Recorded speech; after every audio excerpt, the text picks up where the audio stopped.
Ladies and gentlemen, welcome back to the sixth episode of the YouTube Business Academy podcast.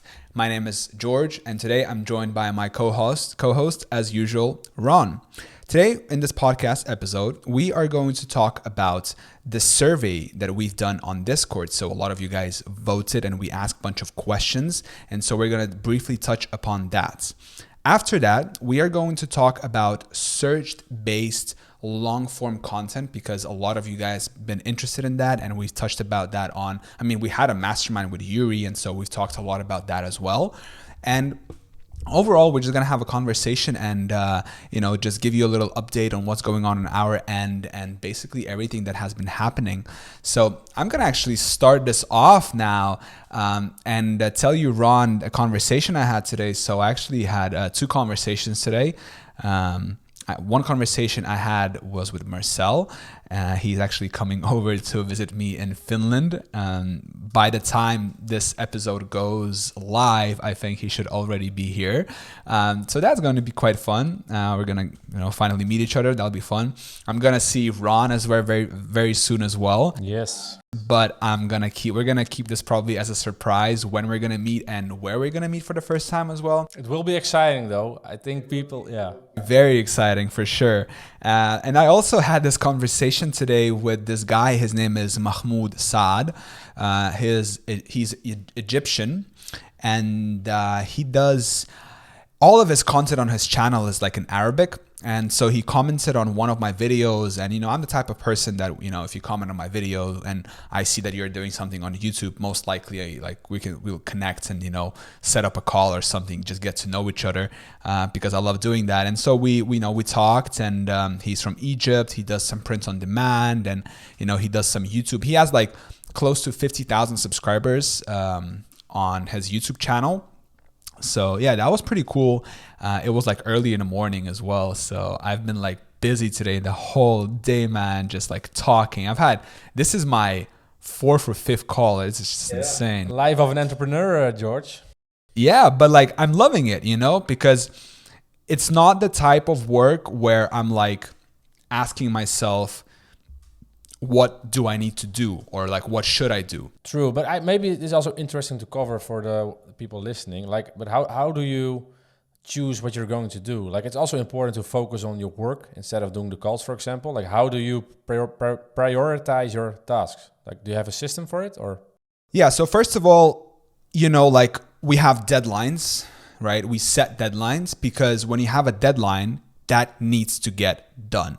Right. And so a deadline is, in my opinion, one of the best cures for procrastination. And especially when you have a business partner or an accountability partner, right, who is like, all right, so when are you going to get this done? And you're like, oh, like I need to get this done today. So that over a sudden brings you like all the focus and everything that you need. But to your question about deciding what I'm going to do, to me, it's always the next day, right? To me, it's like I have long-term plans as well. Like I'm going to plan for next week and like some goals and whatever, like next month. But what I found to work for myself the best is just what I need to do tomorrow. And it's going to sound really weird as well, but so I'm going to share with you my system. Everything that I write in my notebook because visual thinker. Yeah, I don't deal with the whole typing on my keyboard, some notes that I need to do. Like I can't do it. Like this is my lifeblood. This comes everything with me, a pen and a notebook everywhere. So what I do is this is going to sound really weird. I don't write a to-do list because for some reason when I write to do, right, that really begins to stress me out. And I don't know why. So what I do instead is I write things to do, right? Is that how I write it? Yeah, I write almost the same, right? It's not that much of a difference. No, but when I add things to do, it's kind of, for some reason, I noticed that it's just so much easier on like psychologically. But yeah, I just think about what I'm going to do tomorrow, right? And I do that and I write it the evening before. So like when I'm done with my work and I'm about to take a shower or whatever, I'm gonna write down in my notebook what I need to get done tomorrow. And usually I'm gonna write like a big list of things that I'm gonna do. And most of the times I don't get it done the next day, you know? That's fine. Yeah. So I try to do as many as possible, but usually it takes me a whole week to do the things that I wanted to do like the next day, basically. I also read a book lately, and it was the name of the book was The One Thing. And basically the summary of the book was like, you basically need to focus on the one thing that will bring in the most the most profit in your company, or that will bring in the most, like, it will change your whole life, you know? So if you have a company, or especially like YouTube, the only thing you need to be focusing on is your views. By Gary Keller. Could be. Is it by Gary Keller? Yeah, Gary Keller, The One Thing. Yeah, so if you want to make more money on YouTube, the only thing you need to do is get more views. That's the only thing you need to focus on, because if you're getting more views, you can eventually earn more money. And it makes it much easier to have the focus. But yeah, I was just curious. Like I myself, I use Trello for my own to-do. But I also have the physical journal.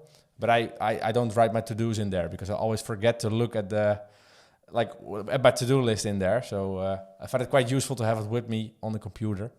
But yeah, I get what, like, you can get quite easily distracted with those meetings. That's at least what I have. But the meetings are fun.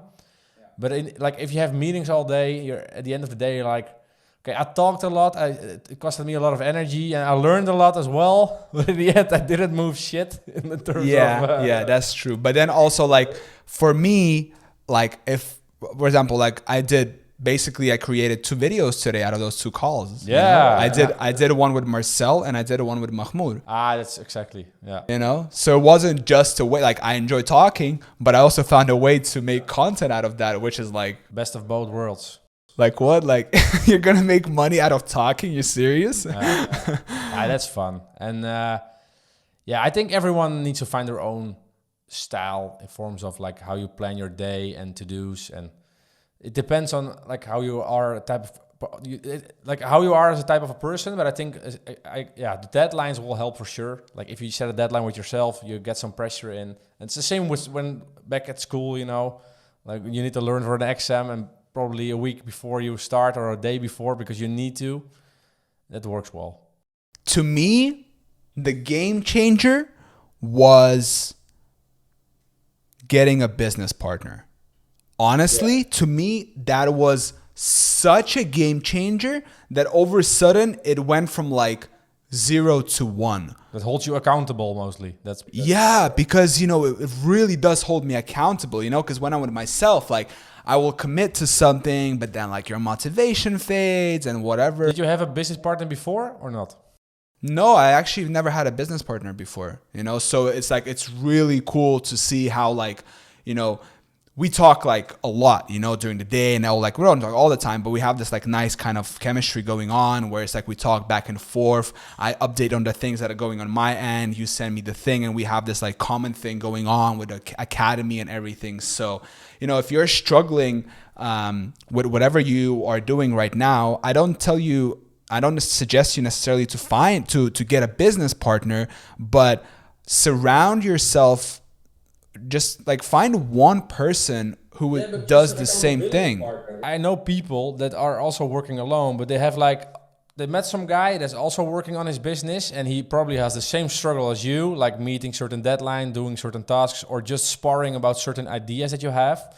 Like you can always find someone in your network and maybe ask him, hey, let's do a call every week, every 30 minutes, and have a call about our struggles and our challenges.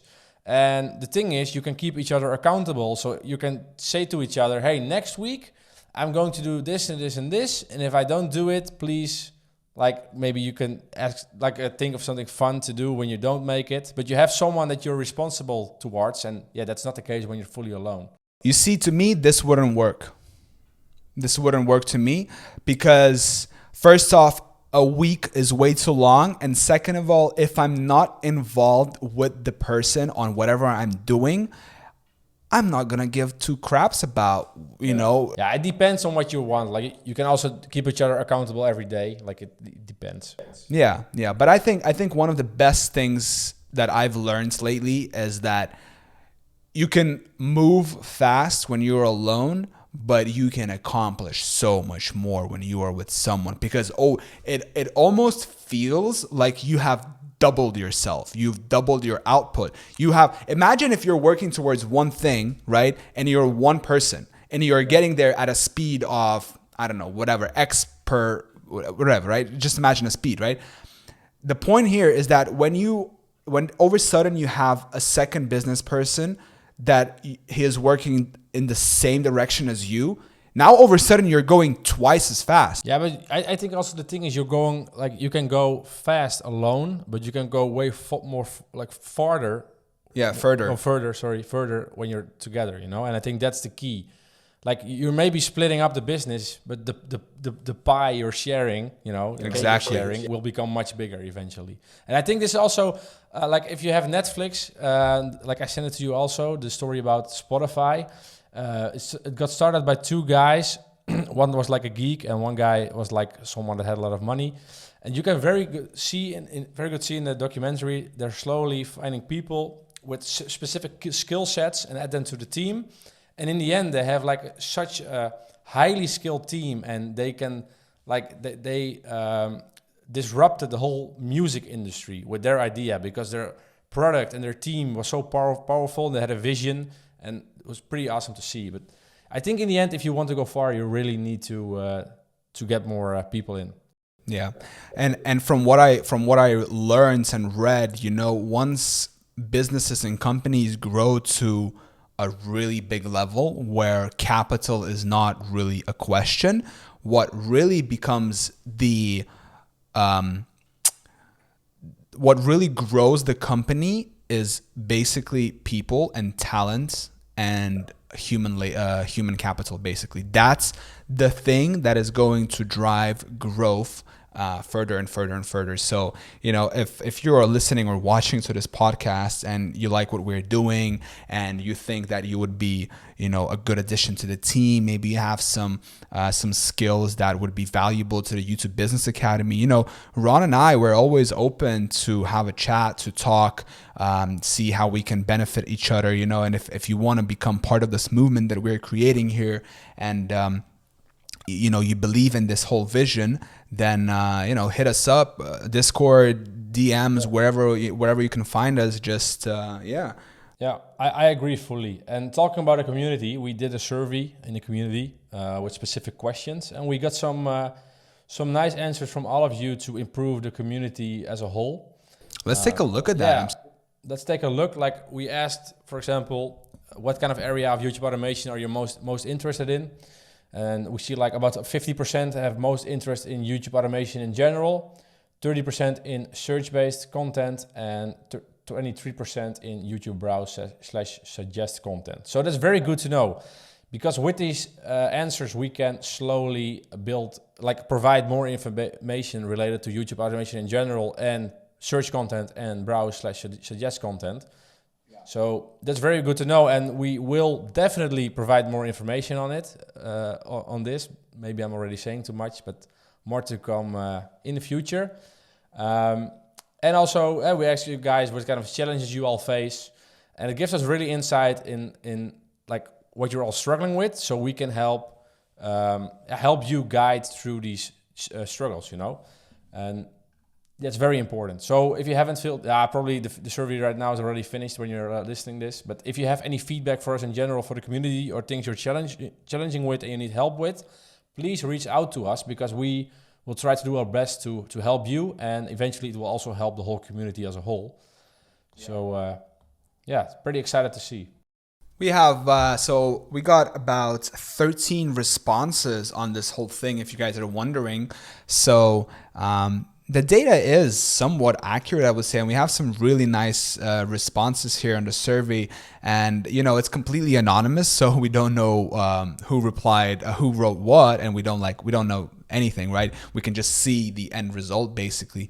And you know, this helps us out a lot, because understanding what you guys are going through and what you're struggling with helps us to craft our message and our value propositions in a way that is most beneficial to you, because at the end of the day, we are here to serve you, right? We have our egotistical and our selfish motives, of course, but Ron and I, we both understand that anything or everything that we want first comes by serving you guys, right? So whatever you want as well, think about how you can serve other people. And so that's why we're so obsessed kind of with our community and with serving you guys as best to our ability as possible. I agree. Yeah.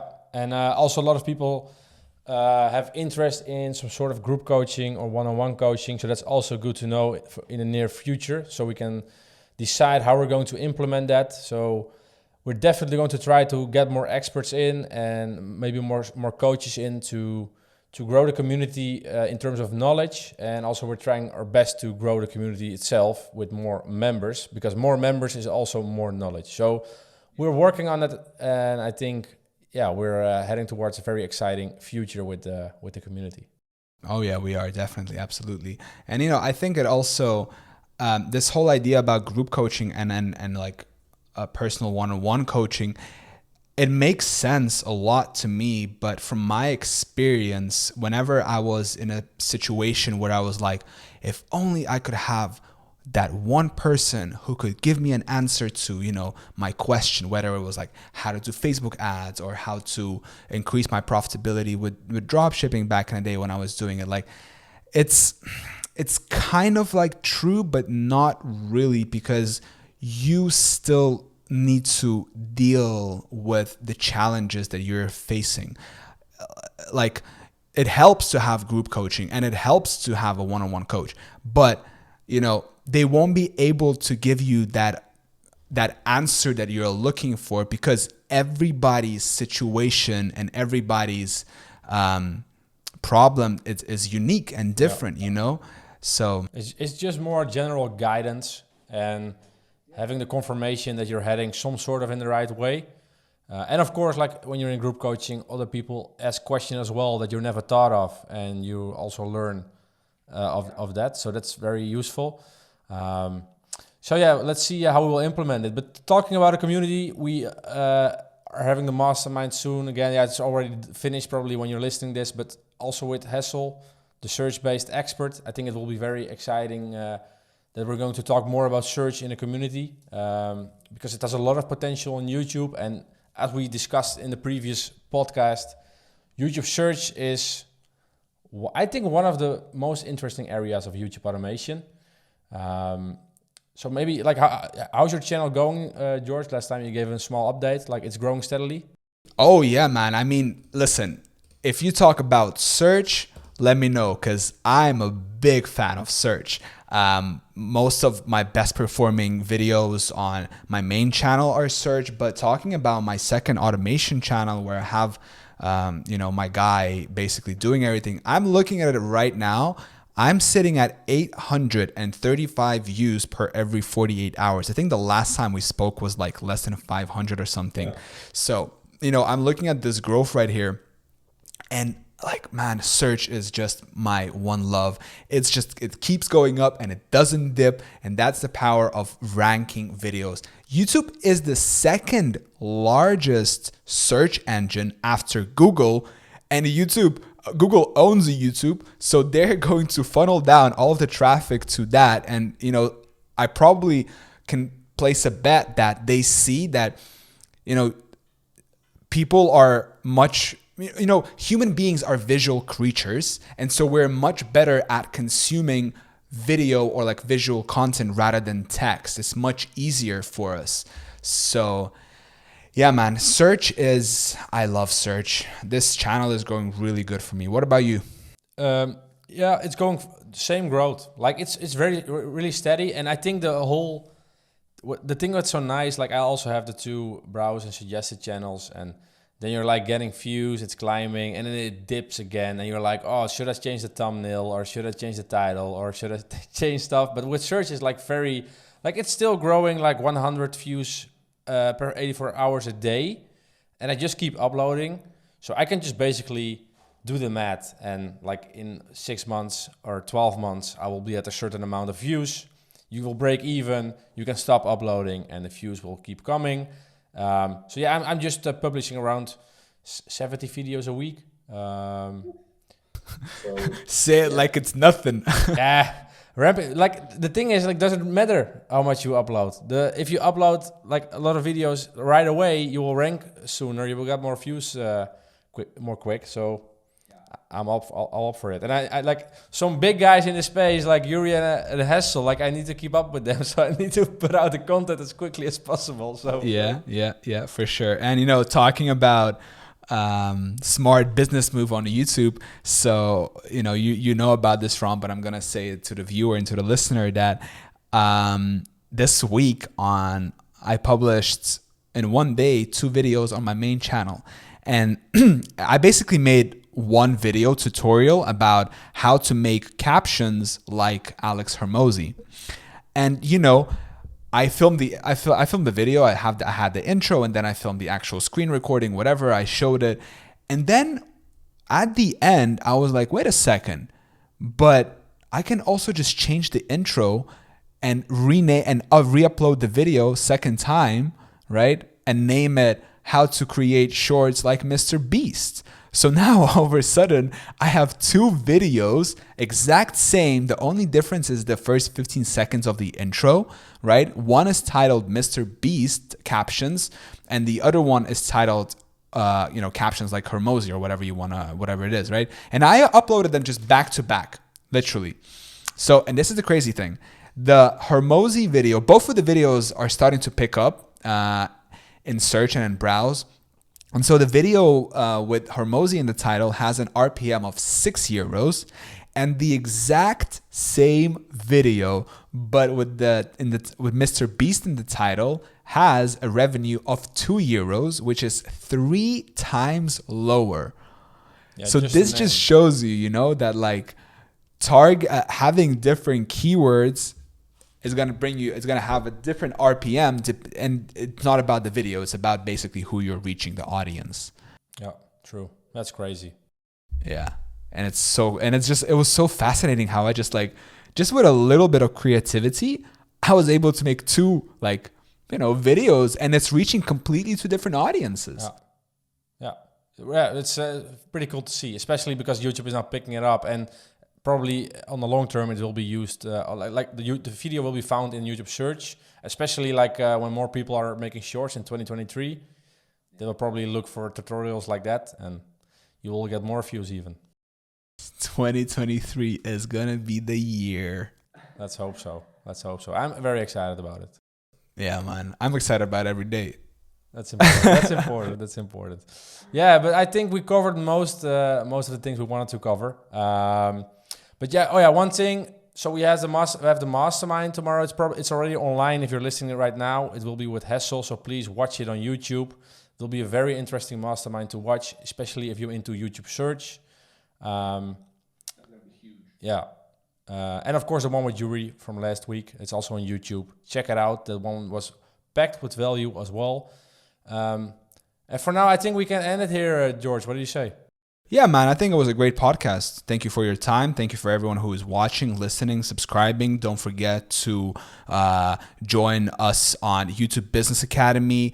There's a link to free training down wherever you're listening or watching to this. So if you want to get free training about YouTube automation, click the link down in the description. You are also going to be able to join us on Discord. It's one of the best communities by far about, starting a business on YouTube, doing YouTube automation, search, browse, shorts, whatever it is. We are the first community who really bring this voice out where, it's not just about creators, but it's also about being a businessman at the core of creating, being a media business, right? Being a content creator, but also being a businessman. And that's what we're really here about. Our goal and our mission is to get people to talk more about how to, maximize your profit per view, etc. Yeah. And I think we need to plug the link maybe. So if you want to check the free training, it's on YouTube business.academy/join. You can get your free training over there. And you know how to do it in the US? That is YouTubebusiness.academy/join. There you got to repeat it twice, So check it out, and we'll see you guys in the next episode. All right. Thank you so much. Ciao.